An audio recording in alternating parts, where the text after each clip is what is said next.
Boker Tov, Kal Kadosh, Shavua Tov. We are in the business halacha. So last shiur we did a famous Igrot Moshe, which the Igrot Moshe spoke about, that he basically invoked the Yasaf, that he prohibited a competitor of opening up a competing business of a Judaica, right? Because if not, then he would close up shop of the other store, which is the original store.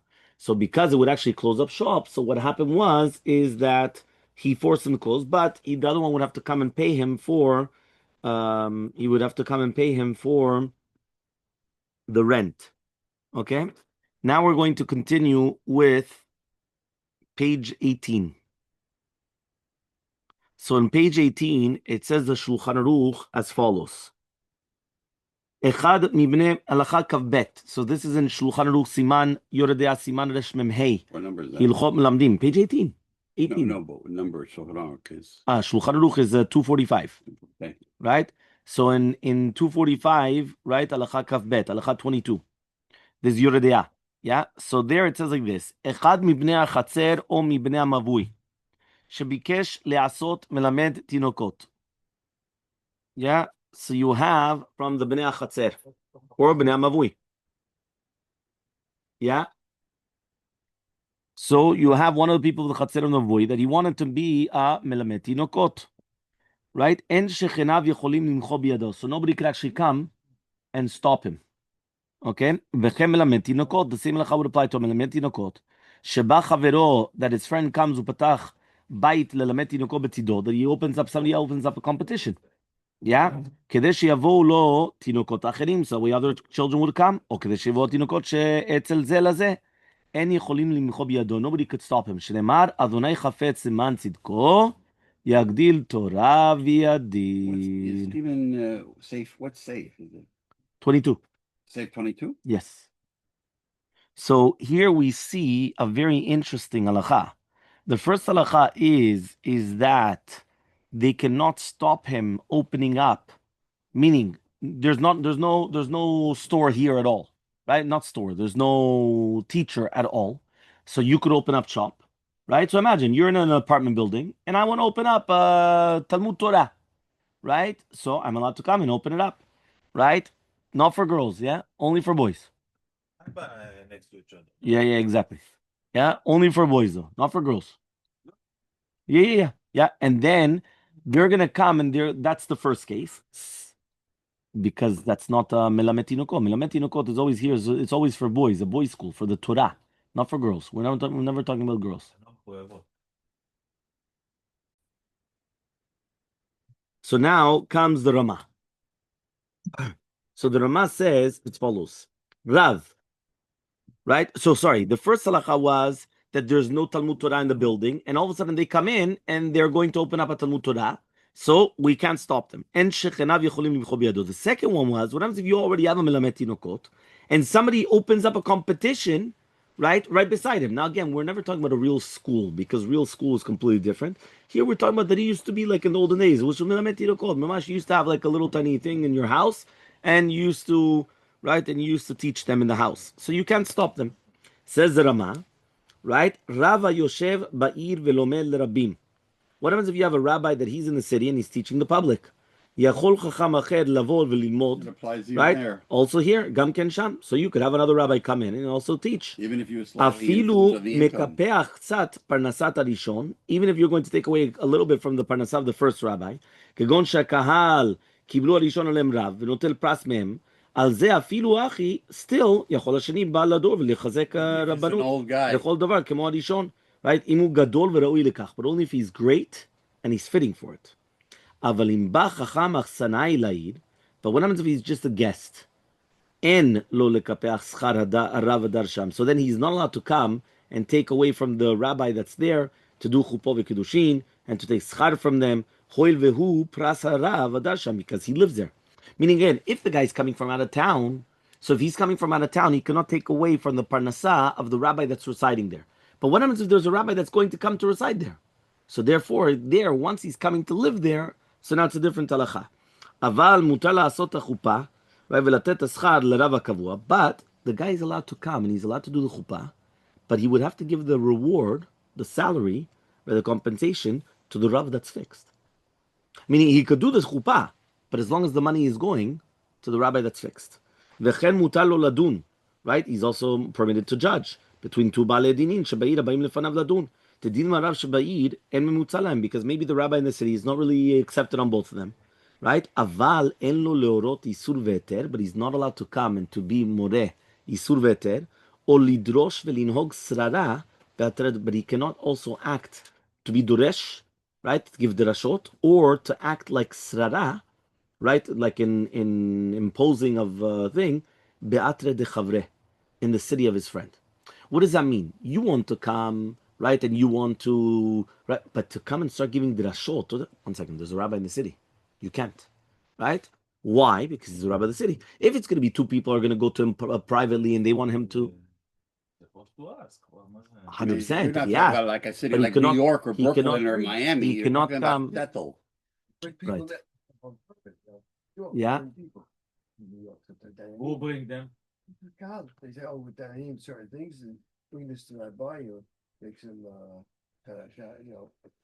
make some. Yeah. And stuff like that. So now he comes and he says this: Mishu chzak l'rav ba'id.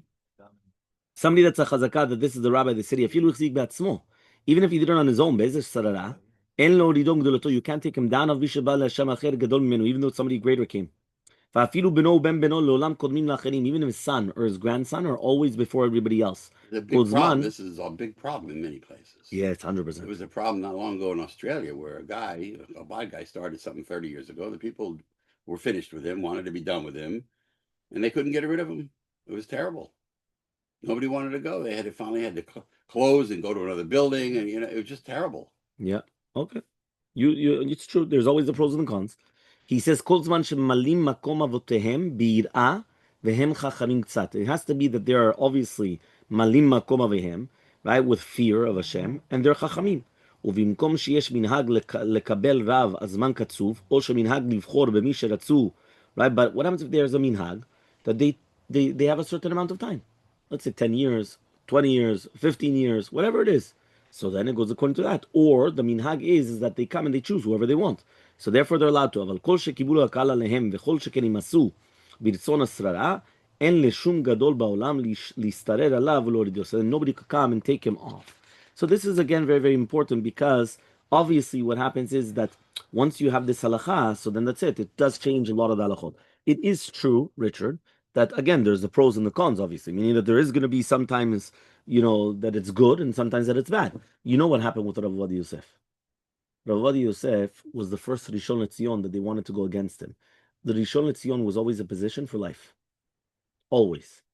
When Rav Ovadia Yosef came in, right? Exactly. When he was right before, right? But the second that he went in, they changed it, that they wanted it that it should be only 10 years. Yeah. So really, he was the first one. But really, Be'emet, it would have been for life. So imagine if he would have been for life, that's it. It would have been like that until all the other ones passed. And so after you had him, you had Rav Mordechai Eliyahu, you had Rav Eliyahu Bakshi Doron, then you had Rav Amar, and then you had Rav Yitzhak Yosef. Then you, which one? That's what they decided. The government decided that 10 years, but that's because they wanted to go against him, right? They didn't want him to be the Why? Prejudice. The government. So if you look in the Pitrei Tshuva on Yod Aleph, right? This is Pitrei Tshuva number 11. It says like this: "M'pacheach tzat parnasat." Look in the Beret and look in the Tshuvat Chatam Sofer, right? Siman Resh Lamed. De'en elu advarim ne'emnim ela bimehem. That was only once upon a time. Shelo kiblu harav befoal. Ela kol tamid chacham inhi b'nei ero. So every tamid chacham, he was there. Bizman hazeh, but nowadays shemekablim rav, right? That they accept a rabbi, ve'oker dirato ubalekan, and he comes, uproots his house, and he brings it to him to here. Ve'kotzvim schirato kepoel, and now they come and they give him like an hour worker. Uvtoch ha'kitzpa hi sachro mechupo v'gitin v'chodome. אם כן, הוא אינו נוטל פרס שלא כדין כלל. אולי כי לא פעלו או שהטילו פרנסת הרב על אלו היחידים, והם בושה קל על נטילה פרס זה, אם יתלנו בדרך כבוד.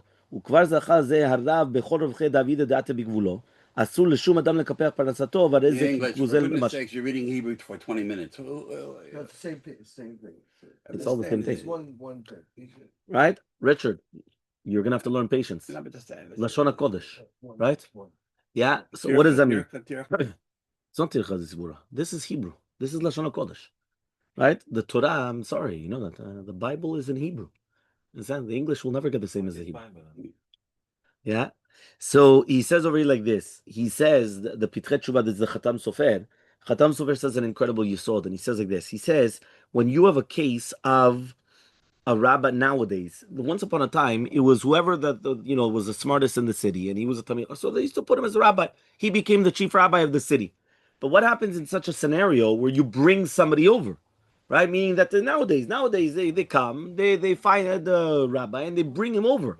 So in such a case where they bring him over and now they're giving him parnasah, so now for sure it's somebody else wants to come in that's coming into his property, it's coming into his domain, right, into his reshut, and therefore for sure it's going to be a problem. So nobody else could come and take away his parnasah.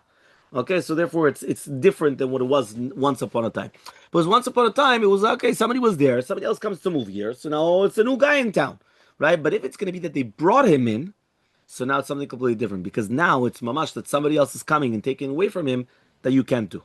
Okay, look by the way on the bottom of page 18, you have right there. You could see it in the English for those that don't understand Hebrew, right? But if not, you have the Hebrew, right? The Hebrew says mutar liftoach ישיבה לתינוקות אצל ישיבתו של אחר ואינו יכול למחוא בידו וכן לדין בנוגע לרב המוסר שיעורים אף על פי שעל ידי זה מקפחים לצוד מניסת ונלוק על פתחי תשובה שחתם סובר אסור לקפח שכר הרב אם הקהל קיבלו עליהם לרב וזהו חלק משכירותו, which means you could open up a Torah center for children even if there's going to be another one in the immediate vicinity. Next door. Exactly. That's immediate vicinity. This applies to the rabbinate as well, so becoming rabbis. And one may offer rabbinical services even if it's going to diminish the livelihood of the current rabbi. But Pitchei Teshuvot brings on a Khatam Sofer that you prohibits infringing upon the rabbi's livelihood if he was hired by the community.